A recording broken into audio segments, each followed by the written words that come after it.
The way that the budget process usually works is that there are negotiations beforehand between the Minister of Finance, different portfolio committees within Parliament, and essentially input is taken from all stakeholders, all portfolios and bodies like SARS and the like. Once that's done, the minister will table that budget before cabinet, and then it needs to be approved by cabinet and parliament before it's then rolled out.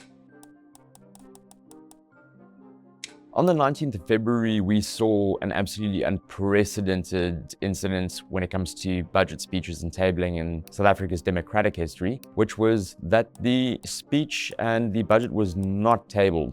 This was primarily due to the fact that the 2% VAT increase that was posited by Minister of Finance, Emilie, appears to have been only mentioned to partners and coalition partners in the GNU on the morning of the tabling of the budget. However, on the 12th of March, we did see a more successful outcome, which is that the budget was successfully tabled and presented to Cabinet. We are still awaiting approval from Cabinet and Parliament via a vote. There are objections from some political parties with regard to the 0.5% VAT increase, amongst other matters. They were playing tricks on us. They said 2%, but the real intention was to increase VAT. We don't believe that a VAT increase is the right way to proceed, especially if it is not accompanied with bold economic reforms. But we are still having a more successful outcome than we did on the 19th of February. Whether the ANC has a path to pass this budget or not is a complex question. What we've seen, and this is the most crucial takeaway from the fact that the budget was successfully tabled yesterday and presented, is really the GNU and the coalition at work and working successfully. So the 19th of February presentation seems to have blindsided most GNU and coalition partners. Yesterday's presentation was definitely the result of a negotiated outcome between parties, almost all parties within the GNU. Whether the ANC is able to pass this or not is still an open question, but I think it's highly likely. If this was executed in the manner which it should have been, these negotiations would ideally have occurred before the presentation of the budget itself. The biggest opposition came from the Democratic Alliance initially on the February 19th presentation. And then on the 12th of March, where the budget was tabled successfully, we also saw Mrs. Steenhuisen come out against the VAT increase. However, during the press briefing, Minister of Finance, Emilie, did say that the DA had come to a compromise and that they had negotiated a concession that was outside of the budget for their support. So what that looks like remains to be seen.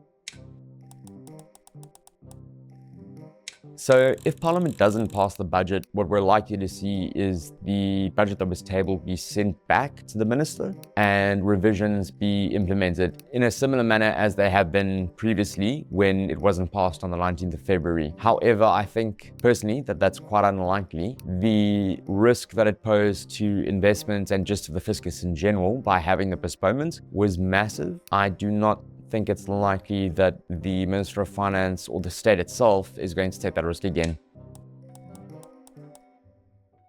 The most likely scenario, and I say this with a caveat that there are no guarantees, I think it likely that this budget will pass in its current form, even though we've seen resistance and some pushback from some parties within the GNU. My opinion is that that's more grandstanding and symbolic gestures after negotiations have in fact occurred, given the fact that on the 19th of February we didn't pass the budgets, and that was a massive risk, again, to the fiscus and to the country. I do not see either Treasury, the Minister of Finance, or SARS taking that risk again now. I think that the politicking that is happening at the moment is primarily symbolic, and we're likely to see this budget passed.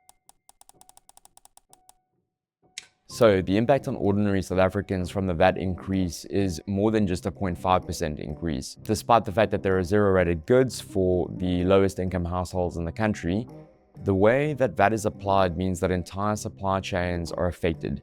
So those costs tend to create a much broader sense of inflation. An increase in VAT tends to be quite a blunt economic tool, and that phrasing is specifically from Treasury's own documentation. The reason why that is the case is a VAT tax is a tax on consumption. While the real cost of a 0.5% increase on VAT translates to roughly 0.43% for the normal consumer when it comes to household goods, it's possibly a much larger increase. So it's not easy or simple to measure the complete inflationary impact of a value-added tax. But if you think about how, for example, a simple supply chain might work, even for zero-rated goods. So, for example, Treasury's now added 10 vegetables as part of the zero-rated goods for VAT. Despite that being the case, the trucks that transport those goods, the warehouses that house them, the brakes and servicing for those vehicles, the production and supply chain, are all subject to this 0.5% increase, which means that the cost of goods, zero rated or not, is likely to increase. And that inflationary impact is going to have results on the entire economy, not just specific goods. The addition of a 0.5% increase on VAT this year and another 0.5% next year is an attempt to increase revenue for the fiscus, which is currently quite cash strapped. We have, as a country, a lot of things in which we need to spend money on and not enough money. What's interesting about this budget and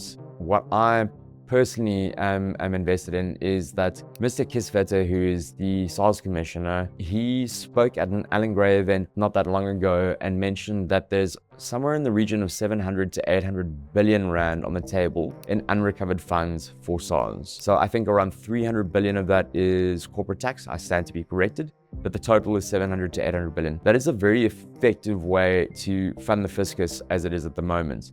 And it's interesting that the methodology that we've taken is to increase VAT rather than primarily focus on the recovery of those funds. That said, we've got a total of 7.5 billion in the medium term allocated to SARS, and that will likely allow for increased capacity, upskilling, and increased recovery. And that's what I've got my eye on, because I think currently that's probably the best way to fund the fiscus at the moment.